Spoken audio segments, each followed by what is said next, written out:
Yo, salut Mugiwara, ce chapeau de paille, on se trouve aujourd'hui pour la review du chapitre 153 de Nanatsu no Taizai. Alors un chapitre qui va un peu nous prendre à contre-pied, enfin par rapport au chapitre précédent, on va vraiment passer du coq à l'âne, où on va apprendre, enfin il y a une nouvelle petite sous-intrigue si vous voulez dans Stark des 10 commandements qui va débuter. Et puis donc on va apprendre beaucoup de choses, notamment au sujet, donc j'ai fait ma petite anti-sèche pour ce coup-là, vous savez, vu que j'ai souvent des trous des fois par rapport à tel ou tel personnage, surtout pour ce chapitre-là en particulier. Du coup je me suis fait une petite anti-sèche et donc voilà, il ne devrait pas y avoir trop de problèmes. Enfin, petite anti-sèche, voilà, j'ai préparé si vous voulez un peu le terrain. Et donc voilà, on va en apprendre notamment plus au sujet donc de la Pléiade du ciel azuré, donc qui est si vous voulez, comment on pourrait qualifier ça, une petite organisation ou un ordre, enfin ouais, plus un ordre si vous voulez, qui est directement affilié donc au royaume de Lyonès, donc qui est dirigé par le petit frère du roi, donc qui s'appelle Denzel, donc le petit frère du roi Baltra, donc c'est l'oncle d'Elisabeth et Véronica et puis de sa troisième frangine, voilà.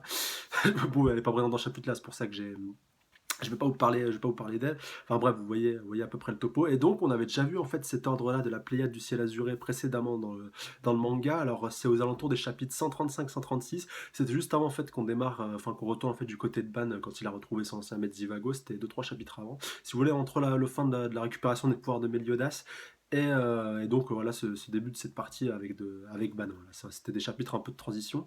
On retrouvait donc Dreyfus qui était un petit peu dans la nature, et donc qui avait été retrouvé par cet ordre donc de la Pléiade du ciel azuré, donc qui était à sa recherche, et donc à la fin ça s'en était soldé par la capture de Dreyfus par trois de ses membres qu'on va revoir ici, donc Vallejo, donc qui est un homme assez âgé avec une grosse moustache noire, voilà, et puis une coupe un peu à la moine si vous voulez, enfin un peu la coupe au bol, enfin vous voyez à peu près vous voyez à peu près la coupe, assez moyenâgeuse, donc et puis deux petits jeunes quand même qui étaient assez balèzes qui s'appelaient donc Arden et Deldray. Voilà, donc deux jeunes qui avaient, enfin notamment Deldray, donc qui est la fille de ce petit trio qui avait réussi à séduire Dreyfus et un peu à baisser sa garde. Enfin Dreyfus, Frodrin, vous voyez un petit peu un petit peu le délire. Enfin, c'est surtout Frodrin qui recherchait, enfin qui sont au courant que Dreyfus est possédé par ce démon. Enfin vous verrez, on en apprend un peu plus dans ce chapitre-là. Et donc il l'avait fait captif et là on retrouve Dreyfus directement dans ce chapitre-là. Donc Dreyfus a été fait prisonnier, donc complètement ferré, il n'est pas libre de ses mouvements, et donc le petit frère donc, de Baltra, du roi Baltra, va venir à s'en rendre compte, donc Denzel, donc il lui ressemble énormément. Physiquement, j'entends, et puis même, voilà, il a à peu près le même honneur que lui, si vous voulez, et puis donc il va faire passer un petit interrogatoire à Dreyfus pour en savoir un peu plus sur lui, ses motivations, enfin surtout par rapport à ses pouvoirs, enfin, par rapport à ses pouvoirs et par rapport à son rôle dans les 10 commandements en tant que Frodrin. Et donc, bah, Dreyfus, vous vous en doutez, il va pas être trop loquace. Et puis donc, Denzel va pas trop perdre de temps. Il va directement lui planter une épée dans le dos, littéralement, pour pouvoir essayer de l'achever, pour essayer peut-être de faire sortir le démon, vu que c'est une épée, comme il le précise, qui a été bénie par les druides, si je dis pas de bêtises, quelque chose comme ça. Enfin, c'est pas une épée classique. C'est une épée donc qui a été imprégnée de magie, si vous voulez, de magie pure, de magie blanche, pour pouvoir, si vous voulez, exorciser un peu le démon. C'est le but, c'est un peu comme ça qu'il nous présente la chose. Donc Dreyfus arrive à peu près à se libérer. Enfin, je sais pas si je devrais plutôt parler de Dreyfus ou de Frodrin. Enfin, c'est plus Frodrin qui le possède, donc on va plutôt parler de Frodrin. Frodrin dans le corps de Dreyfus, enfin, vous connaissez là, vous voyez à peu près le topo. Et donc, Frodrin va se libérer, donc va littéralement péter ses chaînes, voilà, c'est pas un problème pour lui. Il va même récupérer son épée et va s'en suivre un combat entre les deux, donc assez féroce. Et on va apprendre notamment pendant ce combat que donc Denzel, le frère notre ami notre ami le roi, finalement j'ai encore un trou de mémoire, de notre ami le roi Baltra, voilà, ne vous inquiétez pas, au fur et à mesure des chapitres ça va venir. Donc notre ami du roi Baltra, donc on se demandait, on est amené même à se demander, moi je me suis amené à me demander pendant la lecture de ce chapitre, mais il était où le gars pendant que Hendrickson et puis Dreyfus avaient fait leur coup d'état, puis que c'était eux qui dirigeaient le royaume, enfin le mec il est quand même un peu général, enfin c'est pas n'importe qui. En fait, il avait été exilé par Dreyfus et Hendrickson, donc 10 ans auparavant, donc au moment où Dreyfus avait tué son grand frère Zaratras avec Hendrickson, pardon. Donc ils avaient accompli leur coup d'État. Et donc ils avaient décidé d'exiler donc Baltra et puis aussi son ordre donc de la Pléiade du Silas Duré, donc un peu enfin là où il se trouve actuellement en fait dans une sorte de repère un peu situé en montagne. Et donc, pendant tout ce temps-là, Denzel avait un peu préparé sa revanche en secret. Et donc, il sait énormément de choses par rapport aux démons, par rapport à leur pouvoir, par rapport à leur capacité. Et donc, il a patiemment attendu son heure, le temps que les sept péchés capitaux, enfin que les Taizai les Taizai se manifestent et puis donc décident un peu de reconquérir le royaume. Mais déjà aussi, on apprend qu'à l'époque, Baltra savait qu'un complot se tramait dans son dos. Et Denzel déclare que même lui, il était choqué par rapport à ça. Enfin, à l'époque où les Taizai étaient suspectés de coup d'État, que déjà à l'époque, Baltra se doutait qu'Hendrickson et puis que Henriksen et Dreyfus complotaient déjà à ce moment-là. Enfin, quand même, il avait beaucoup pensé que le roi avait été, était un peu le bouffon de la farce, alors que pas du tout. Il savait énormément, enfin, il savait à peu près ce qui se tramait, et il l'avait un petit peu préparé, et puis il avait averti son frère, et donc son frère a pu mener des recherches par rapport à tout ça. Enfin, au moins, ces 10 ans n'ont pas servi à rien, en tout cas pour Denzel. Même si Baltra a été un petit peu trahi, un petit peu mis de côté, et puis enfermé, mais au final, quand même, il aura survécu, et puis pour le grand bien lui en face, heureusement. Sinon, le royaume de l'Élèse serait un peu sombrer pardon, dans l'anarchie. Et donc pour revenir un petit peu à ce qui se passe actuellement, donc il y a le combat fait rage et puis on va voir un petit peu ce qui se passe à l'extérieur donc de la tour de recherche. Voilà, c'est le nom en fait du repère où Denzel avait été confiné avec les membres, je crois ouais, avec tous les membres donc de la Pléiade du ciel azuré. Et donc on voit donc ces trois si vous voulez un peu apprentis, ouais je crois que le terme est juste, donc qui s'était chargé de la capture de Dreyfus. Donc il y a Wayeo, donc celui que je vous disais un peu avec la coupe un peu au bol, donc Arden et Deldray donc qui se trouvent à l'extérieur. Donc ils attendent patiemment que l'interrogatoire se termine, voilà. Tranquille, ils essaient de faire passer le temps comme ils peuvent. Donc on avait déjà vu pendant en fait les chapitres où ils étaient apparus, où ils avaient capturé Dreyfus, que Arden, donc si vous voulez, un des deux petits jeunes, donc le garçon en l'occurrence, donc il avait une sorte de petite balle avec laquelle il s'amuse à jouer. Donc là, il s'amuse encore un petit peu avec cette balle-là. Et on avait vu en fait, j'ai relu les chapitres un petit peu avant là, c'est très bien, donc j'ai un petit peu pour un petit peu vraiment clarifier les choses, pour vraiment pouvoir être le plus précis possible. Et je crois bien en fait que cette balle-là, cette sorte de boule, enfin une sorte de sphère, elle avait un peu le pouvoir de téléportation, parce qu'en fait on le voyait se tenir cette sphère, et hop, la case d'après, on les voyait en fait se téléporter. Et d'ailleurs, à cette occasion-là, heureusement que j'ai relu les chapitres, il y avait un des 10 commandements qui était présent, donc c'est celui qui est blindé de masques un peu partout. J'ai pas retenu son nom à celui-là, mais en fait il était présent sur les lieux, enfin il a vu Dreyfus se faire capturer, donc voilà, les autres membres des 10 commandements doivent être au courant, même si ils savent pas encore, je pense exactement qui est responsable de cette capture. Mais en tout cas, il a vu cela se faire, et puis il a vu aussi que certains d'entre eux qui sont responsables de sa capture avaient une magie un peu spatio-temporelle. Enfin, en tout cas, grâce à cette boule de lumière. Et donc là, Arden est en train de jouer. Arden ou Adren, je sais plus. Enfin, des fois, ça s'inverse, j'inverse un petit peu. Donc, il est en train de jouer un peu avec cette balle-là. Et qu'à un moment, il avait failli la faire tomber. Heureusement, Wayano, donc le petit moustachu, enfin, le vieux moustachu, avait réussi à récupérer la balle in extremis. Et donc, on voit qu'il est complètement en red dingue. Enfin, on l'avait déjà vu la première fois, qu'il est complètement red dingue de Deldray. Et donc, pour ses beaux yeux, il a récupéré sa petite balle et tout. Et donc, après, on voit c'est la sœur qui est en train littéralement de secouer Arden, lui dire putain, tu fais n'importe quoi, cette balle, elle est précieuse. Enfin, cette boule, elle est précieuse, faut pas faire n'importe quoi avec. Et donc voilà, ils essaient un peu de faire passer leur mal en patience. Et donc on va retourner donc du côté après donc du côté de Denzel et puis de Frodrin, donc le combat fait rage encore plus que jamais. Et donc, oui, voilà, donc Denzel va utiliser donc un petit peu une partie de sa magie. Donc, on voit un petit peu toutes les personnes que Frodrin avait tuées par le passé, enfin Frodrin et Dreyfus, vous savez, voilà. Je me rappelle plus à quel moment précis il s'est fait posséder par Frodrin, ou si c'est depuis très très longtemps ou pas. Mais voilà, en fait, il revoit toutes les personnes qu'il a tuées au cours de sa vie, donc notamment Zaratras aussi, on le voit un petit peu. Et donc il se dit, mais c'est quoi cette magie que tu es en train d'utiliser sur moi? Et en fait, c'est une magie un peu dimensionnelle qui lui permet en fait de faire revivre, ses pires souvenirs, si vous voulez. Et donc un petit peu, ça permet un peu de le déstabiliser pour pouvoir plus facilement vaincre son adversaire. Enfin, en tout cas, c'est une magie qui est extrêmement pratique et extrêmement novatrice, en tout cas pour le manga.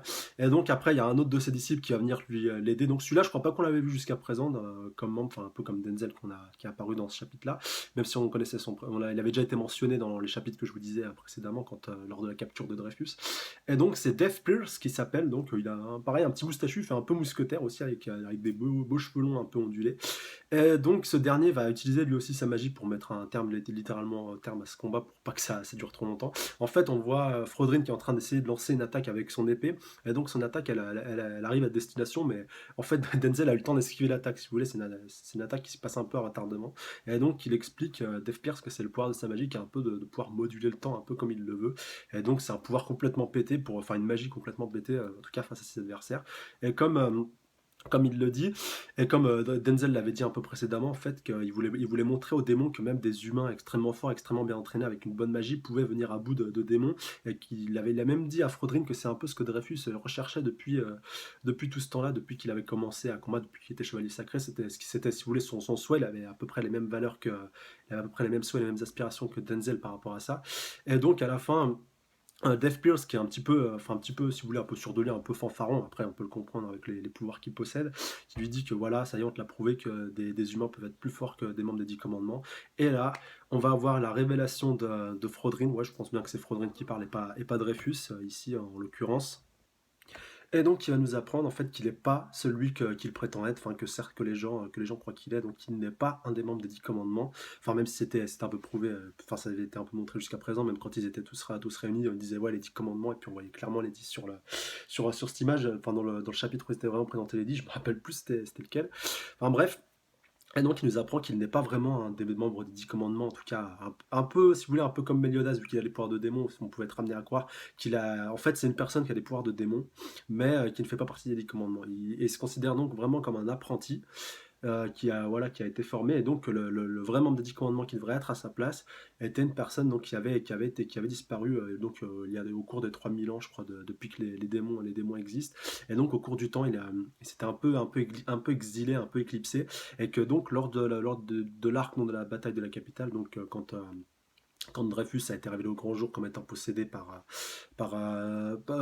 Frodrin, et puis aussi Kendrickson avait un peu pété son câble, et ben à ce moment-là, en fait, Frodrin si vous voulez, il avait un peu recapté la présence donc de ce vraiment des 10 commandements qui est vraiment voilà, le leader, enfin pas le leader, mais qui fait vraiment affilié aux 10 commandements, et qui donc devrait être à sa place. Donc il avait ressenti sa présence et qu'il a pu clairement l'identifier.